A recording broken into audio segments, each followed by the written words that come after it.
আলহামদুলিল্লাহ রাব্বিল আলামিন ওয়াসসালাতু ওয়াসসালামু আলা আশরাফিল আমবিয়া ওয়া সাইয়্যিদুল মুরসালিন নবিয়িনা মুহাম্মদ ওয়া আলা আলিহি ওয়া আসহাবিহি আজমাইন। আজকে আমাদের তাফসীর শুরু হচ্ছে সূরা আল কাসাসের ৪৬ নম্বর আয়াত থেকে। তো আল্লাহ তাআলা বলেন যে মুসা আলাইহিস সালামের কাহিনী যে বললাম, এই কোরআনের মধ্যে নবী করিম সাল্লাল্লাহু আলাইহি ওয়াসাল্লাম সেখানে কি ফিজিক্যালি ছিলেন? মুসা আলাইহিস সালামের এই সমস্ত কাহিনী ওনার দেখার সুযোগ হয়েছে? ওই সময় তো তিনি দুনিয়াতে আসেননি। তো আল্লাহ তাআলা বলেন যে আমি যে এই কোরআন পাঠিয়ে সব কাহিনী বলে দিচ্ছি, আপনি জানলেন কোত্থেকে? তার অর্থ আমি ওহী পাঠিয়েছি আপনাকে। তো যাদেরকে এই কোরআন পড়ে শোনান আরবের কোরাইশরা, তারা কেন বিশ্বাস করে না যে রাসূলুল্লাহ সাল্লাল্লাহু আলাইহি সাল্লাম কত সব বছর আগের মুসা আলাইহিস সালামের কাহিনী একদম আদ্যপান্ত হুবহু বলে দিচ্ছেন? ইউনিতে এগুলো জানার কথা না। এগুলো আমরা কেউ জানি না যে আরব সমাজে তিনি বড় হয়েছেন, আমরাও জানি না এত বিস্তারিত কাহিনী। তো তিনি কোত্থেকে জানলেন? অবশ্যই তাহলে আল্লাহ তাআলা ওনাকে ওহী নাজিল করে জানিয়েছেন, এই কথা ঠিক। তো আল্লাহ তাআলা আরও বলেন যে ওমা কুনতা বিজানিবি তুর পাহাড়ের পাশে তো আপনি ছিলেন না, যেখানে আমি মুসা আলাইহিস সালামকে ডেকে এনে নবুয়তের অ্যাপয়েন্টমেন্ট দিয়েছিলাম। ইদ নাদাইনা, আমি যখন ডেকে বলেছিলাম ওয়ালাকিন রাহমাতাম মির রাব্বিক, আমি তো আপনার রবের পক্ষ থেকে আপনাকে রহমত দিয়ে, হে নবী মুহাম্মদ, আপনাকে আমি সব কাহিনী বলছি, এখন আপনাকে নবুয়ত দিয়েছি, ওহী দিয়েছি। লিতুনদিরা কওমা মা আতাহুম মিন নাযীর মিন ক্বাবলিক, ওই লোকগুলোকে আপনি সতর্ক করবেন মক্কা এবং আশেপাশে আরব দেশে যারা শিরকে লিপ্ত আছে, এবং তাদেরকে সাবধান করবেন, সতর্ক করবেন, যাদের কাছে ইতিমধ্যে বেশ কিছু পূর্বে আর কোনো নবী এখনও আসেনি, যার ফলে তারা শিরকের মধ্যে লিপ্ত আছে। কারণ মক্কায় ইব্রাহিম আলাইহিস সালামের পরে ইসমাইল আলাইহিস সালাম এসেছিলেন, তাই না? তারপরে মুসা আলাইহিস সালাম কি মক্কা পর্যন্ত আসতে পেরেছিলেন? ঈসা আলাইহিস সালামও সক্ষম হননি। কাজেই তারা এই খবর পায়নি। ইব্রাহিম আলাইহিস সালামের দিনটা, ইসমাইল আলাইহিস সালামের দিনটা আস্তে আস্তে করে তাওহীদ থেকে কিসে পরিণত হলো? শিরকে পরিণত হয়ে গেল। তো কাজেই তাদের কাছে মা আতাহুম মিন নাযীর মিন ক্বাবলিক, এদের কাছে ইতিপূর্বে আপনার আগে আর কোনো নবী সহসা আসেনি, বিধায় আপনাকে পাঠিয়েছি। লাআল্লাহুম ইয়াতাযাক্কারুন, আশা করা যায় তারা শিক্ষা গ্রহণ করবে, নসিহত গ্রহণ করবে, এগিয়ে আসবে, আল্লাহ তাআলার দিকে তারা ঝুঁকে পড়বে, ঈমান কবুল করবে, এই আশা করিতে আপনাকে পাঠালাম। তারা কেন আমার এই মেহেরবানি বুঝতে পারে না? তারা কেন আপনার সঙ্গে দুশমনি করে? ওয়ালাউলা আন তুসিবাহুম মুসিবাতুম বিমা কদ্দামাত আইদিহিম ফায়াকুলু রব্বানা লাউলা আরসালতা ইলাইনা রাসূলা, হে নবী আপনি জানেন, আমি যদি এমন হতো যে তাদেরকে কোনো নবী না পাঠিয়েই আমি মুসিবতে ঢেলে দিতাম, এই শিরক করার কারণে ধরে সবগুলোকে শাস্তি দিয়ে নিঃশেষ করে দিতাম, তাদের জমিনকে উল্টিয়ে দিতাম, কোনো গজব দিতাম, সবগুলো মরে যেত, তখন এই মুসিবতে পড়ে তারা বলতো আমার কাছে আখেরাতে এসে যে আল্লাহ আমাদেরকে আপনি কেন কোনো নবী রাসূল আমাদের কাছে পাঠান নাই? এই যে এত খবর আছে, আমরা তো জানি না এগুলা। যদি আপনি আমাদের কাছে নবী পাঠাতেন ফানাত্তাবি আয়াতিকা, তাহলে তো আপনার আয়াতগুলোকে সুন্দর করে আমল করে করে আজকে আমরা আসতে পারতাম আল্লাহ। ওয়া নাকুনা মিনাল মুমিনিন, আমরা মুমিন হয়ে যেতাম। এই আবদারটা করবে তারা, এই জন্য তারা যাতে এই অন্যায় আবদার না করতে পারে, আমি এই জন্য আপনাকে নবুয়ত দিয়ে মক্কার জমিনে পাঠিয়েছি। এখন পাঠানোর পরে এখন তারা কি বলল? ফালাম্মা জাআহুমুল হাক্কু মিন ইনদিনা ক্বালু, আমার কাছ থেকে হক নবী হক ওয়াহী নিয়ে যখন এসেছেন, ক্বালু আমার কাছ থেকে ওহী নিয়ে আসলো, তারা বলে লাউলা উতিয়া মিসলা মা উতিয়া মূসা, আচ্ছা উনি নবী হয়ে গেছেন, কোনো মুজিজা এরকম কোনো যেগুলো দেখে মানুষের ঈমান আসতে পারে, মুজিজা আলামত লক্ষণ যেভাবে মূসা আলাইহিস সালাম নিয়ে এসেছিলেন, জাদুর খেলা সব নিঃশেষ করে দিলেন, এমন বড় কোনো মুজিজা দিয়ে তো আল্লাহ ওনাকে পাঠালেন না কেন? তাহলে বুঝতাম উনি সত্যি নবী। মূসা আলাইহিস সালামের কেমন আল্লাহ মুজিজা দিয়েছেন, লাঠি দিয়ে সাপ হয়ে সে সাপ তাদের সমস্ত সাপ খেয়ে ফেলেছে, হাতকে এইভাবে তিনি শুভ্র একদম জলজল করা হাত বের করতে পারতেন। এগুলো দেখলে তো কার বিশ্বাস না হয়? তারা এগুলো এখন বলা বলি করছে। তো আল্লাহ তাআলা বলেন, শোনো, মূসা আলাইহিস সালামকে যে পাঠিয়েছিলাম ফিরআউনের কওমকে, এই তোমাদের মতো তারা কি ওইরকম ঈমান কবুল করেছিল? তারা মূসা আলাইহিস সালামকে এত খুশি দিয়ে পাঠানোর পরে কি বলেছে শোনো, যখন তাদের কাছে আওয়ালাম ইয়াকফুরু বিমা উতিয়া মূসা মিন কাবল, এর আগে মূসার কাছে এত কিছু পাঠানোর পরেও তারা কি কুফরি করেনি, অস্বীকার করেনি, বলেনি সব জাদুর খেল, বিশ্বাস করি না? তো তোমরাও যে এটা বলবে না সেটা কি করে মনে করতে পারো? আমি তোমাদেরকে চিনি, তোমরা এই কথাই বলবে। কাজেই পরিষ্কার যে কাহিনী, যে ওয়াহি এসেছে, এটা ইটসেলফ ইজ বিরাট মুজিজা। কোরআন অন্যতম বড় মুজিজা। এত কথাগুলো যেভাবে এসছে, খাঁটি সত্য ইনফরমেশন, এগুলো একটাও তো রদ করার মতো নয়, এগুলো সত্য ঘটনা। এবং এই ঘটনা কিছু না কিছু তারা জানে শুনে বিভিন্নভাবে, কত সুন্দর করে ধারাবাহিকভাবে যেভাবে এসেছে, এগুলো শোনার পরে তো তারা মনে করা উচিত যে অবশ্যই তিনি হক নবী। তারা তো এই কথা বললো যে মূসা আলাইহিস সালাম তো নিয়ে এসছিলেন, তারা তো বিশ্বাস করলো না। তারা কি বলেছে শোনো, ক্বালু সিহরানে তাযাহারা ওয়া ক্বালু ইন্না বিকুল্লিন কাফিরিন। তখন তারা বলল যে সিহরানে তাযাহারা, দুইটাই জাদু। মূসা আলাইহিস সালাম যে জাদু নিয়ে আসছেন, যেটা নিয়ে আসছেন সেটাও জাদু, আর নবী মুহাম্মদ যে নিয়ে আসছেন এখন বলে এটাও জাদু। এক জাদু আরেক জাদুকে সাপোর্ট করতেছে, আমরা এটা শুনতে রাজি না। ক্বালু ইন্না বিকুল্লিন কাফিরুন, আমরা দুইটাকে অস্বীকার করি। এখন তা মূসা আলাইহিস সালামকে অস্বীকার করবে না, আর মানবে না। এখন উনি তো জাদু নিয়ে আসছিলেন। কুল ফাতু বিকিতাবিম মিন ইনদিল্লাহি ওয়া আহদা মিনহুমা আত্তাবি'হু ইন কুনতুম সাদিকিন। আপনি বলে দিন, তাহলে এক কাজ করে, এই কিতাব যদি পছন্দ না হয়, কোরআন তোমাদের কাছে সুবিধা লাগে না, কোরআনের আল্লাহর ওয়াহি তোমাদের পছন্দ হয় না, তাহলে এক কাজ করো, একটা কিতাব নিয়ে আসো, তোমরা আল্লাহর কাছ থেকে নিয়ে আসো। যে আল্লাহকে বলো তোমাদেরকে একটা ভালো কিতাব দিতে, সে যেটার মধ্যে বেশি হেদায়েতের কথা থাকবে। এই হেদায়েত তোমাদের পছন্দ হলো না, এরকম যদি কিতাব নিয়ে আসতে পারো আল্লাহর কাছ থেকে, তাহলে আমি সেটাকে ফলো করব, অনুসরণ করব। ইন কুনতুম সাদিকিন, যদি তোমরা তোমাদের কথায় সত্যবাদী হও, আল্লাহকে বলো, আবদার করো, আমাকে দিতে পারছে আল্লাহ, তোমাদেরকে যদি এরকম কিছু দেয় নিয়ে আসো, যাও। আল্লাহ তাআলাই ওনাকে এগুলো বলছেন জবাব দেওয়ার জন্য। আসলে তো তিনি ওহী পড়ে শোনাবেন যে দেখো আল্লাহ কি বলছে। فَإِنْ لَمْ يَسْتَجِيبُوا لَكَ فَاعْلَمْ أَنَّمَا يَتَّبِعُونَ أَهْوَاءَهُمْ। আপনার এই কথা এত সুন্দর করে আপনি বোঝাচ্ছেন, শেষ পর্যন্ত তারা যদি কোনো সাড়া না দেয়, কবুল না করে, তাহলে আপনি জেনে রাখুন, আন্নামা ইয়াত্তাবিউনা আহওয়াআহুম, তারা শুধুমাত্র তাদের খাহেশ, মন গড়া, তাদের মন চাওয়া, যেগুলা মন যেটা চায়, যেটা করতে তাদের কাছে তাদের খাহেশ যেটা প্রলুব্ধ করে, ওইটাই তারা ফলো করতেছে, তারা হক তালাশ করছে না। আপনি তো চিন্তা করেন যে কিভাবে হক বোঝানো যায়, হক গ্রহণ করার এই মানসিকতা তাদের নেই। আর যে মানুষগুলো নিজের মনকে অনুসরণ করে, নিজের মন গড়া তত্ত্বকে বিশ্বাস করে, হক তালাশ করে না, এরা বড় গোমরাহ মানুষ। ওমান আদাল্লু মিম্মান ইত্তাবা হাওয়াহু বিগাইরি হুদাম মিনাল্লাহ, এর চেয়ে গোমরাহ, পথভ্রষ্ট, বিভ্রান্ত আর কে হতে পারে, যেই ব্যক্তি নিজের মন চাওয়া, নিজের মন যেটা বলে সেদিকে যায়, আল্লাহর কোনো হেদায়েতকে অনুসরণ করতে চায় না। এর চেয়ে বিভ্রান্ত, পথভ্রষ্ট আর কে হতে পারে? এরা কোনোদিন হেদায়েত এদের কপালে জুটবে না। ইন্নাল্লাহা লা ইয়াহদিল কওমাজ জালিমিন, জেনে শুনে যারা হককে প্রত্যাখ্যান করে, এই জালিমগুলোকে আল্লাহ তাআলা নিশ্চয়ই হেদায়েত দেবেন না।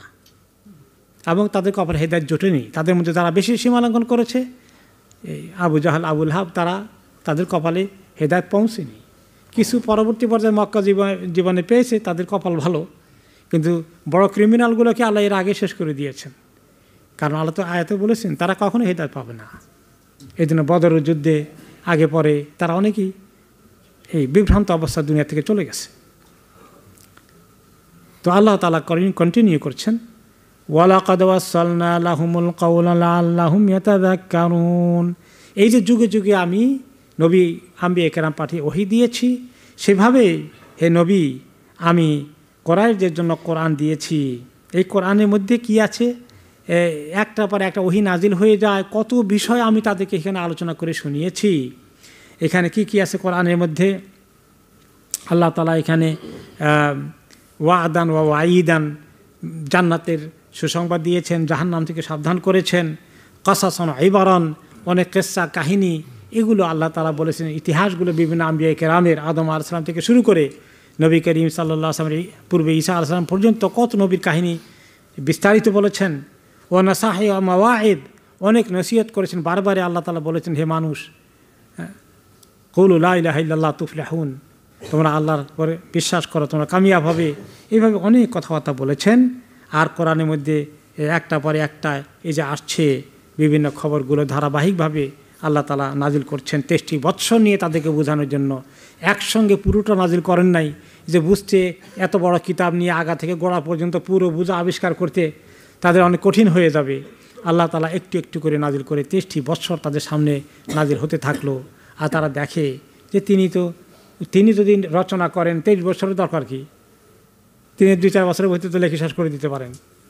তারা আল্লাহ তাআলা এইভাবে তাদের চোখের সামনে ওহী নাজিল হচ্ছে, তাও তারা শিক্ষা নিচ্ছেন না। আল্লাযীনা আতাইনাহুমুল কিতাবা মিন ক্বাবলিহি হুম বিহি ইউমিনুন। কুরাইশদেরকে আল্লাহ তাআলা বলেন যে কিছু কিছু আহলে কিতাবের লোকগণ, ইহুদি নাসারারা যখন বেঁচে ছিলেন, কেউ কেউ তখন ইসলাম কবুল করে ফেলেছিলেন। কারণ তারা দেখলেন যে তাদের কিতাবে যে নবীর কথা লেখা আছে, আখেরি নবী আসবেন, লক্ষণগুলো মিলে গিয়েছে, তাই না? অনেকবারই কাহিনী এসেছে। তাদের মধ্যে অনেকে ঈমান কবুল করেছেন, যেমন আব্দুল্লাহ ইবনে সালাম কবুল করেছেন, তাই না? ইহুদিদের বড় লিডার ছিলেন, বড় পণ্ডিত ছিলেন, তিনি ইসলাম কবুল করে ফেললেন। তো এভাবে আল্লাহ তাআলা বলেন যে আহলি কিতাবের কেউ কেউ কী করলো, তারা ইসলাম কবুল করে ফেললো। হুম বিহি ইউমিনুন, তারা ঈমানদার হয়ে গেল। ওকে, তারা কিভাবে ঈমানদার হয়েছে এবং তাদের কাহিনী আমরা লম্বা শুনেছি।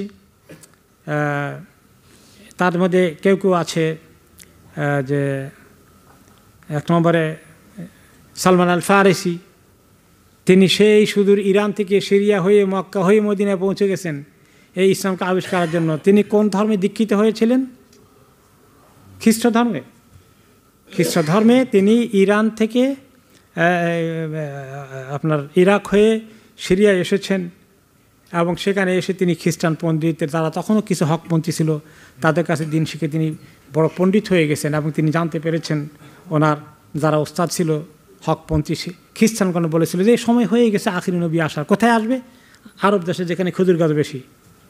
সেটা পাওয়ার জন্য তিনি কোথা থেকে কোথায় আসছেন? সেই সিরিয়া থেকে সফর করে করে মদিনায় এসেছেন সালমান আল ফারিসি। আর আব্দুল্লাহ ইবনে সালাম মদিনার বাসিন্দা।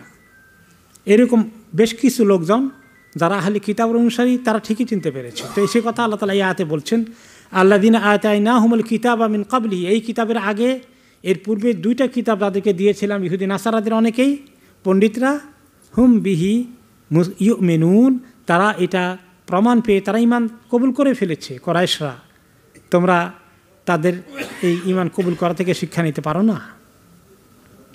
আর এই লোকগুলোকে আল্লাহ তাআলা অনেক প্রশংসা করেছেন। যারা ইহুদি নাসারাদের মধ্যে ইসলাম কবুল করেছিল নবী করিম সাল্লাল্লাহু আলাইহি ওয়াসাল্লামের জীবদ্দশায়, তাদের ব্যাপারে আল্লাহ তাআলা অনেক খুশি। তাদের কথা আল্লাহ তাআলা পরে আয়াতে বলছেন, ওয়াইদা ইউতলা আলাইহিম ক্বালু আমান্না বিহি, যখনই এই হকপন্থী ইহুদি খ্রিস্টানদের কাছে আমার এই আয়াতকে তেলাওয়াত করে শোনানো হলো, ক্বালু আমান্না বিহি, তারা দেরি করেনি, বলে ফেলছে আমরা ঈমান এনে ফেললাম, এটা তো সে হক জিনিস।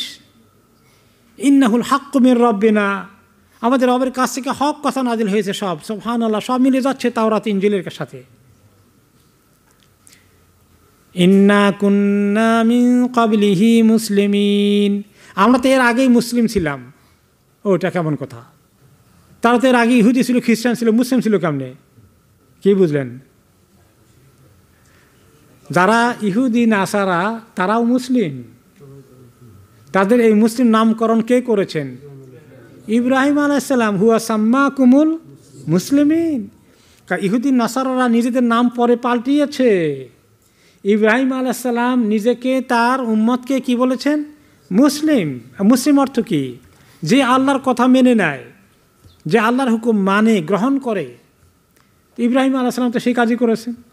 তার উম্মতদেরকে, তার পরিবারদেরকে, ইসাক আলাইহিস সালামকে, ইসমাইল আলাইহিস সালামকে, সবাইকে তিনি মুসলিম এবং জনগোষ্ঠীর লোকেরা মুসলিম হয়েছে। পরবর্তী পর্যায়ে ইহুদিরা তাদের নামকে ইহুদি নামের দিকে নিয়ে গেল, খ্রিস্টানরা তাদের নামকে খ্রিস্টান দিকে, মানে নাসারা হিসাবে তারা নিজেদেরকে পরিচয় দেওয়া শুরু করলো। অরিজিনালি তারা সব মুসলিম।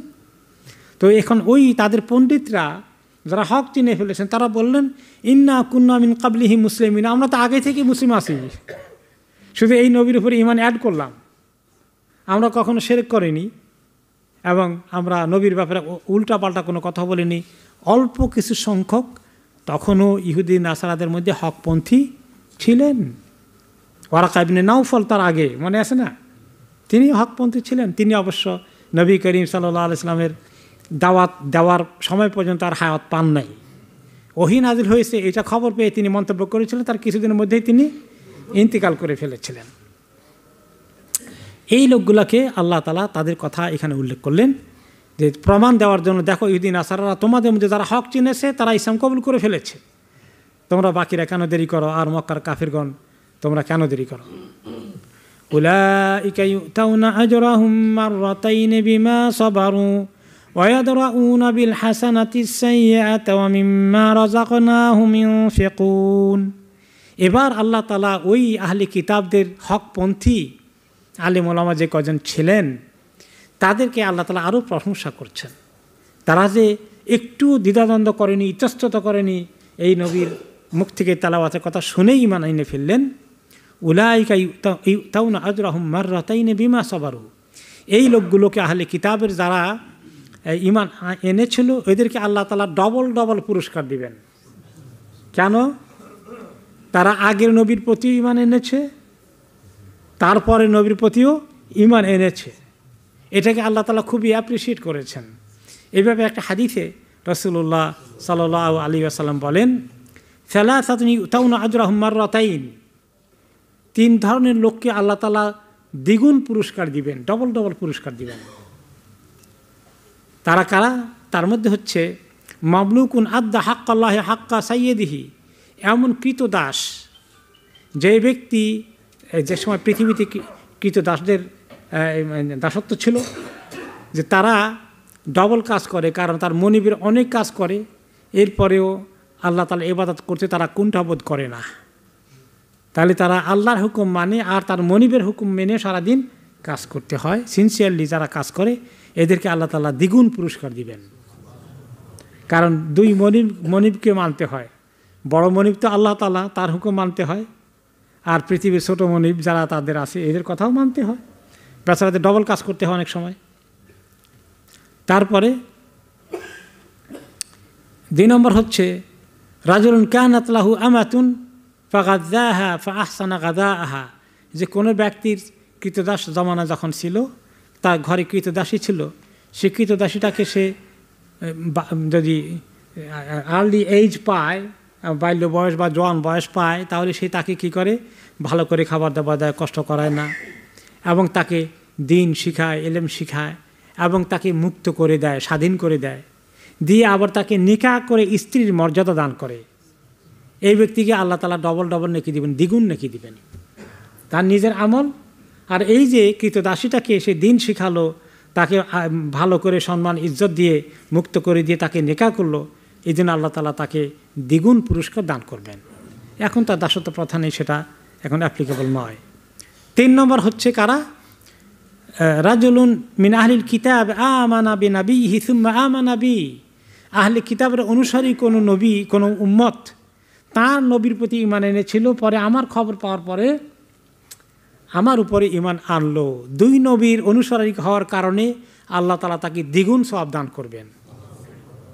আব্দুল্লাহ ইবনে সালাম, সালমান আল ফারসি মতো লোকেরা এই মর্যাদার অনুসারী হয়েছে, এই মর্যাদা তারা পেয়েছেন।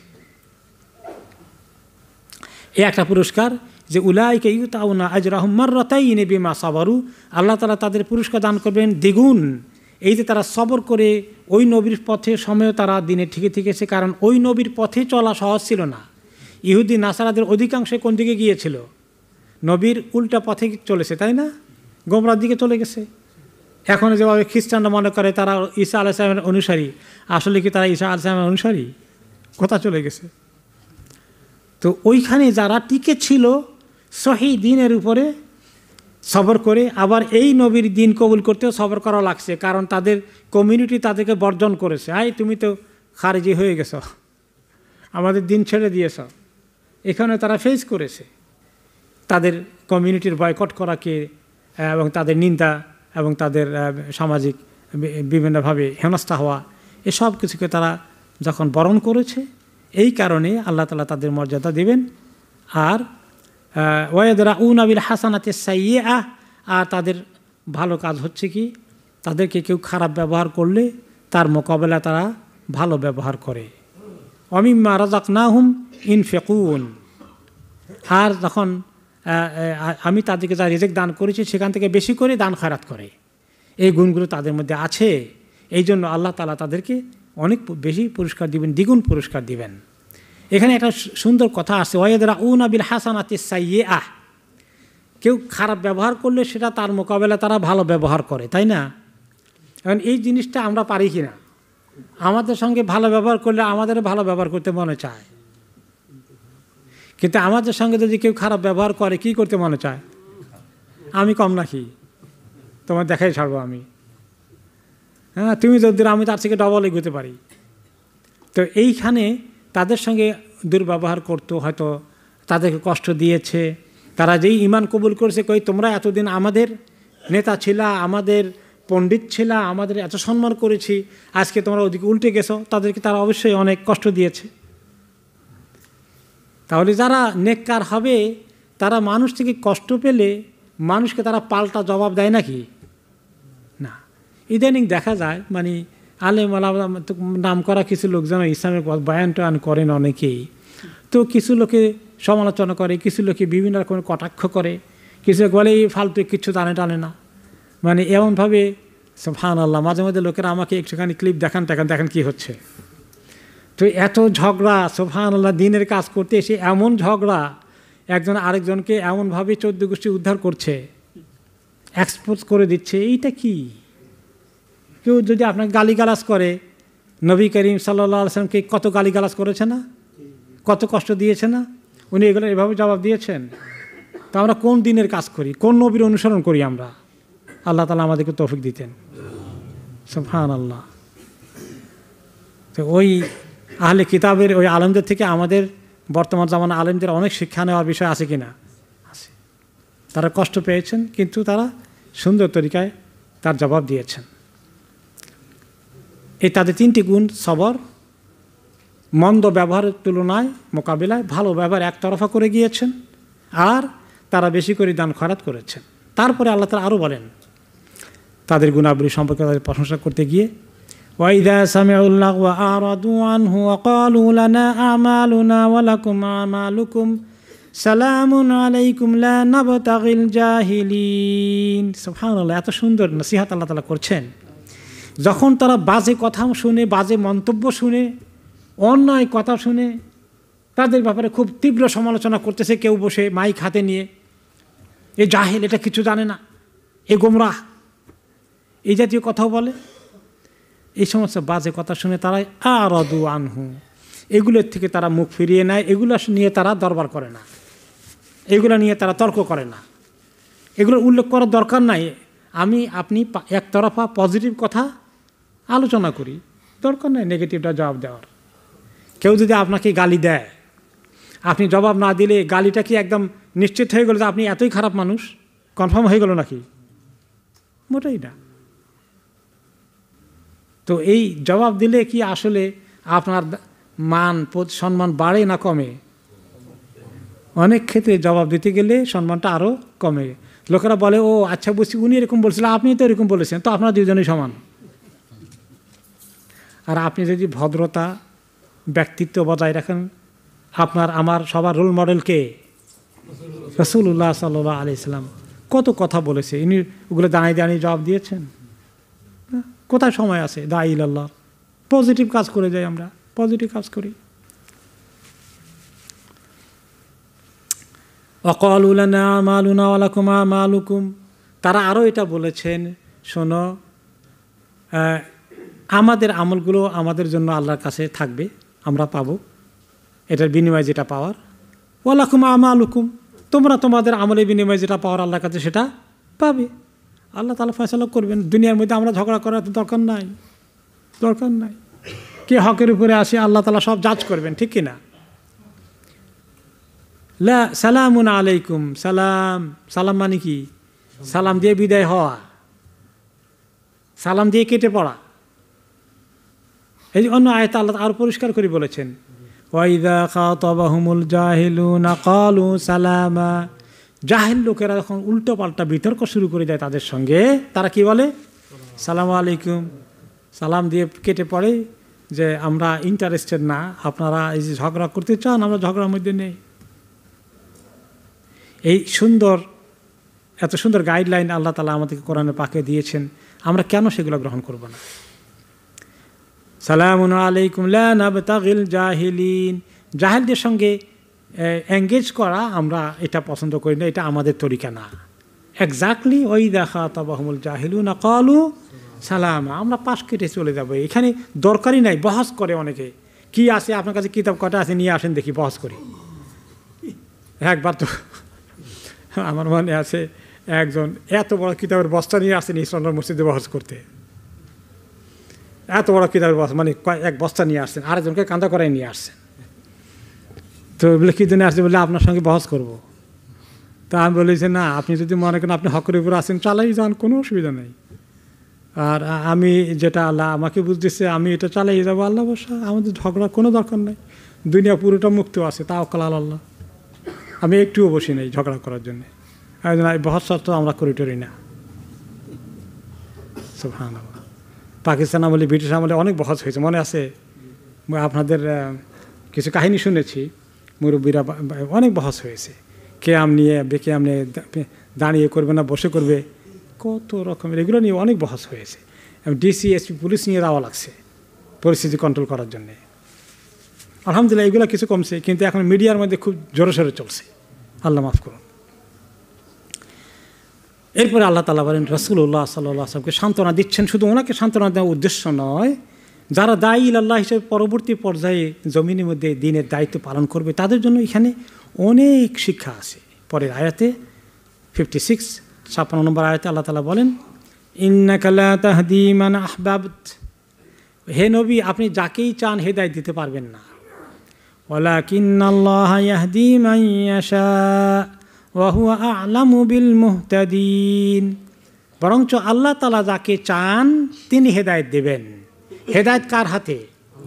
আল্লাহর হাতে। আপনার আমার দায়িত্ব কি? দাওয়াত দেওয়া, দ্বীনের কথা পৌঁছিয়ে দেওয়া। ওমা আলাইনা ইল্লাল বালাগুল মুবিন, সব নবীরাই বলেছেন আমাদের তো হেদায়েত দেওয়ার কোনো ক্ষমতা নাই, আল্লাহর পক্ষ থেকে পৌঁছে দেওয়ার ক্ষমতা।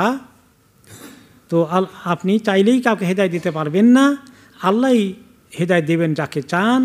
ওহু আ'লামু বিল মুহতাদিন, আর কারা সঠিক পথ প্রাপ্ত, কারা হেদায়েতের উপরে আসে আর কারা গুমরাহিতে আছে, এগুলা সবচেয়ে বেশি কে জানেন? আল্লাহ তাআলা। নবী করিম সাল্লাল্লাহু আলাইহি সাল্লামের এই প্রসঙ্গে তাফসিরে এসেছে যে আবু তালেব যখন মৃত্যু সজ্জায় শায়িত, এই কাহিনী আপনারা অনেকবার শুনেছেন, যে আবু তালেব ঈমান আনছেন না, এখন তার শেষ বয়সে শেষ পর্যায়ে পৌঁছে গেছেন, তার মউতের লক্ষণ ফুটে উঠেছে, সবাই চিন্তা করে যে কোনো সময় তার রূহ চলে যাবে। রাসূলুল্লাহ সাল্লাল্লাহু আলাইহি ওয়াসাল্লাম সর্বশেষ সুযোগ নিলেন, বারে বারে ইয়াম কালিমাতুন ওয়াহাজ্জু বিহা ইনদাল্লাহ, এই কালিমাটা পড়ে ফেলেন, আমি আল্লাহর কাছে বাকিটা বোঝাপড়া করব, আপনাদের সুপারিশ করব। খালি কালিমাটা পড়ে যে আপনার রূহ চলে যায়, আখিরাতে আল্লাহ তাআলা আপনার সঙ্গে, আপনার জন্য আমি আল্লাহর সঙ্গে বোঝাপড়া করব। খালি কালিমাটা পড়েই আপনি দুনিয়া থেকে যান। পড়বে, চিন্তা করতেছে ভাতিজার কথাটা রাখি, কিন্তু আশেপাশে দাঁড়িয়ে আছে কে? আবু জাহাল, আবুল হাবরা পাহারা দেয়, কালিমা নিয়ে পড়ে কিনা, মরে কিনা। হ্যাঁ, তো তাদের দিকে তাকায় যে তোমরা অ্যালাউ করবা নি আমি আমার ভাতিজার কথাটা শুনি একটু। কীভাবে আপনি সারা জীবন আমাদের লিডার ছিলেন, আমাদেরকে লিড করলেন যে এই রাস্তায়, এখন আপনি এই রাস্তা ছেড়ে অন্য রাস্তায় যাবেন, সবাই আপনাকে সিসি করবে মরে গেলে, কখনো হতে পারে না এটা। তিনি চুপ। আবার বলেন, একটু পরে রাসূলুল্লাহ সাল্লাল্লাহু আলাইহি ওয়াসাল্লাম কষ্ট সহ্য করতে পারতেছেন, এত মায়ার চাচা যিনি তার জন্য কত নিজে সাফার করলেন, সে আবু তালেবে 3 বছর না খাইয়ে থাকলেন, সবাই বয়কট করলো। এই কাফের চাচা আবু তালেব কিন্তু নবী করিম সাল্লাল্লাহু আলাইহি ওয়াসাল্লামের জন্য তার জান, তাকে আমার তো ছেড়ে দেন, আপনার সঙ্গে আমাদের কোনো দুশ্মনী নাই, তাকে খালি ছেড়ে দেন। আপনি কখনো দেন নাই। রাসূলুল্লাহ সাল্লাল্লাহু আলাইহি ওয়াসাল্লাম তো চাচার এটা সহ্য করতে পারতেছে না, তিনি ঈমান ছাড়া দুনিয়া থেকে চলে যাবেন। আবার বুঝালেন, আবার তিনি কনসিডার করছেন, তাদের দিকে তাকালেন, তারা একটু ছাড় দেয় কিনা, তারা একই কথা বলল। রাসূলুল্লাহ সাল্লাল্লাহু আলাইহি ওয়াসাল্লাম থার্ড অ্যাটেম্পট নিলেন, চাচা এই খালি কালিমাটা পড়ে আল্লাহর কাছে যেতে পারেন। তারা একই কথা বলল।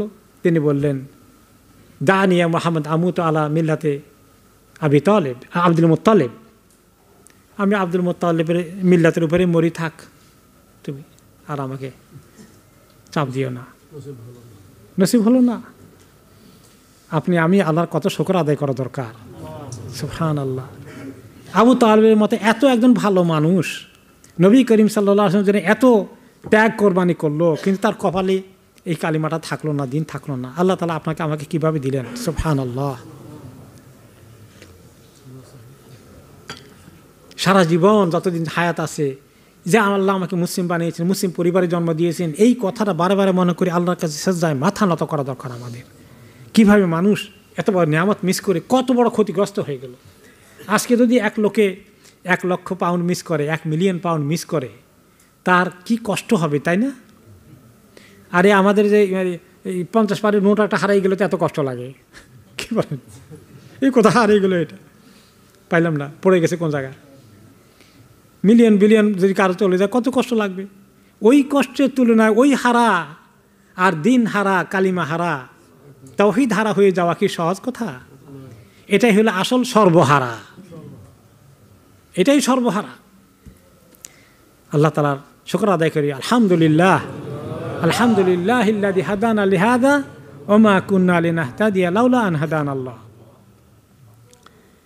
তো আল্লাহ তাআলা নবী করিম সাল্লাল্লাহু আলাইহি ওয়াসাল্লামকে সান্ত্বনা দিলেন, এবং দুনিয়ার মানুষের জন্য এরকম আপনি আমি অনেক চেষ্টা করি, আমাদের মধ্যেও যারা মুসলিম আছে, নামাজ কালাম পড়ে না, কত চেষ্টা করেন, অনেকে ছেলে মেয়েকে কত চেষ্টা করেন একটু দিনদার বানানোর জন্য, ওরা খারাপ রাস্তায় চলে গেছে, একটু ইসলাহ করার জন্যে আল্লাহর কাছে দোয়া করার চেষ্টা করা। আর হেদায়েত আপনার আমার হাতে নয়, কাজেই আমরা এটার জন্য না পেলে অস্থির হওয়ার দরকার নেই। দায়িত্ব পালন করেছি কিনা এটা আল্লাহ তাআলা দেখবেন। ওয়াকালু ইন্না তাবিল হুদা মা কানু তাখাত্তাফ মিন আরদিনা।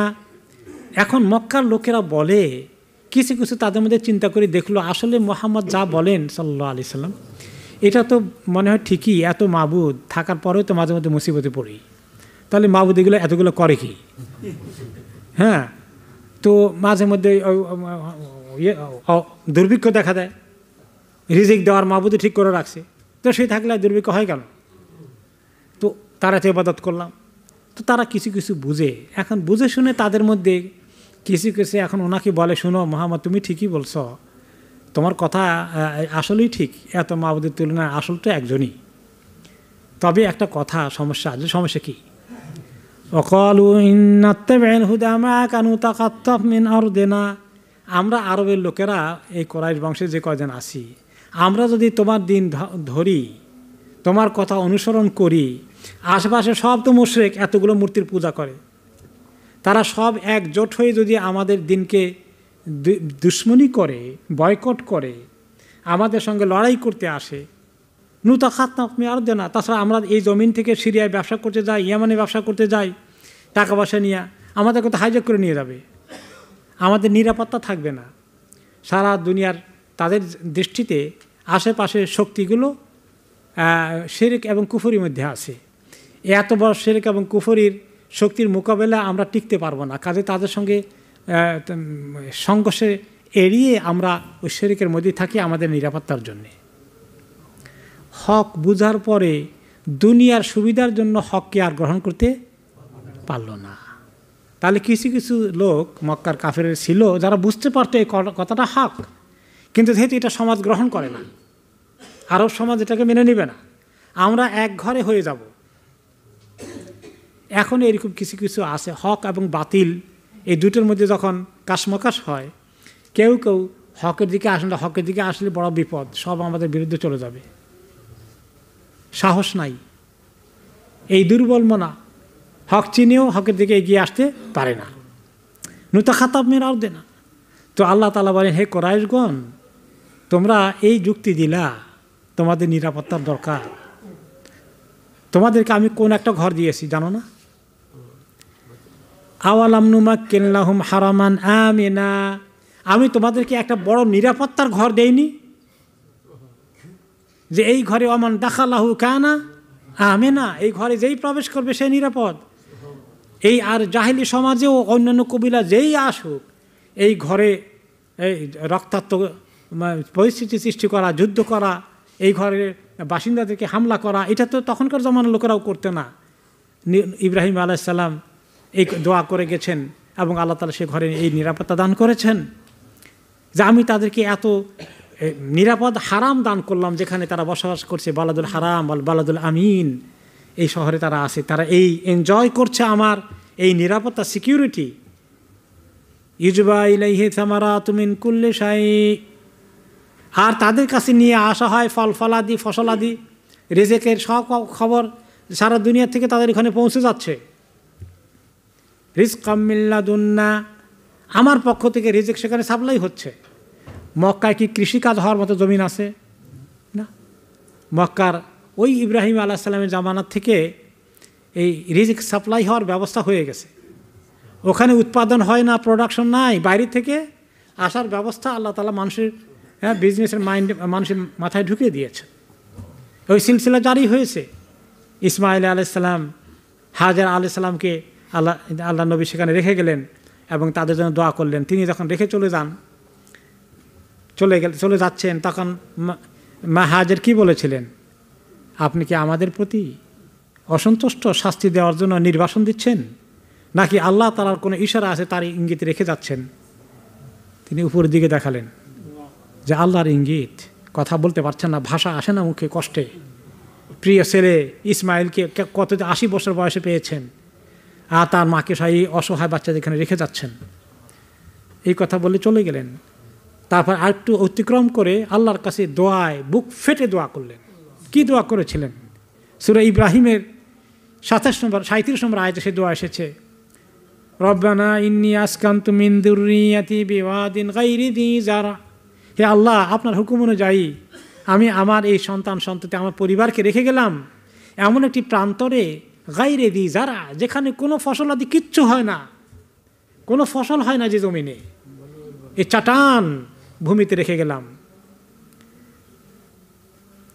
ইনদা বাইতিকাল মুহাররাম, আপনার এই পবিত্র ঘরের পাশে আপনার হুকুম অনুযায়ী রেখে গেলাম তাদের এই আমানতকে। আল্লাহ রব্বানা লিইয়ুকিমুস সালাহ, আপনার কাছ থেকে ইশারা পাওয়া যে তারা একদিন এই ঘরের মধ্যে সালাত কায়েমের ব্যবস্থা করবে, এই দায়িত্ব পালন করবে, তারা এই ঘরে তারা কেয়ারটেকার হবে।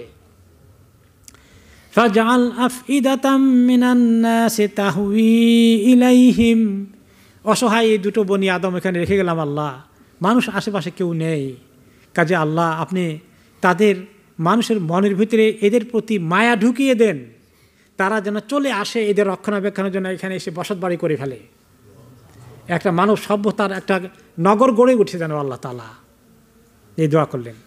তাহওয়ি ইলাইহিম, যে তারা এখানে আসতে খুব আগ্রহ ফিল করে, তাদের মধ্যে খুব টান সৃষ্টি হয়ে যায়, আল্লাহর ঘরে যাওয়ার জন্য টান অনুভব করেন।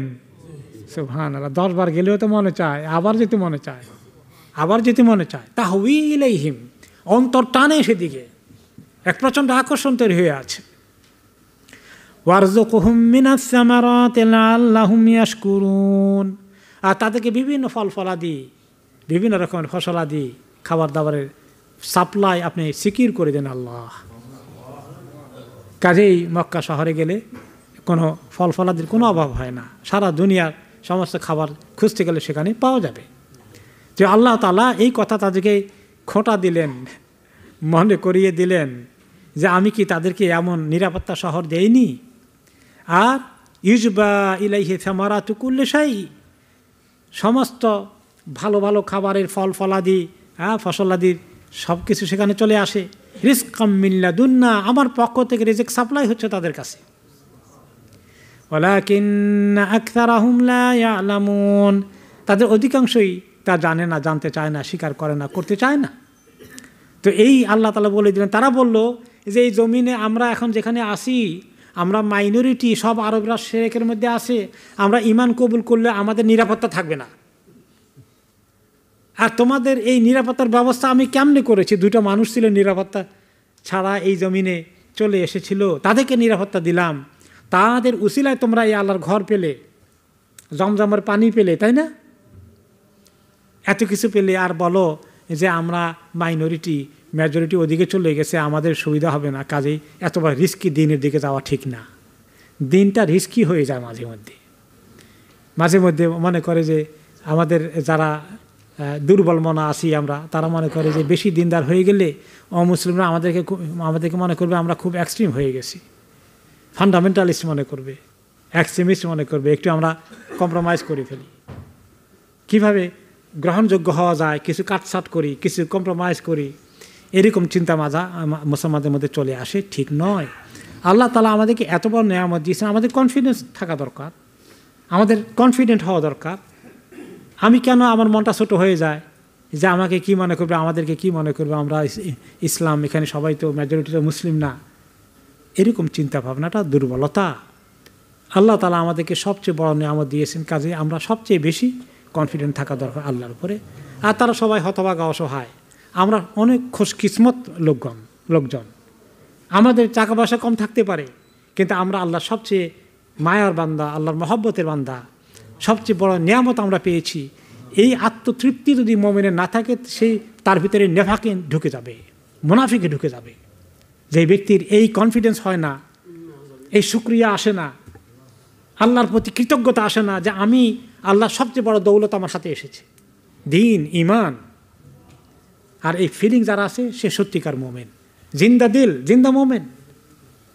আর যার এই দুর্বলতা যে আমরা মুসলমানদেরকে আসি এই দেশে বড় কষ্ট হয়, আমাদেরকে তারা কোন চোখে দেখে, আমরা মানে খুব নিজেদেরকে খুব উইক ফিল করি, এটা আসলে ইমানি দুর্বলতা লক্ষণ ছাড়া কিছু না। আল্লাহ তাআলা আমাদেরকে মাফ করুন। আমরা ইনশাআল্লাহ একটা প্রশ্ন নেই, আগামী সপ্তাহে আমাদের শুরু হয়ে যাবে 58 নম্বর আয়াত থেকে তাফসীর ইনশাআল্লাহ।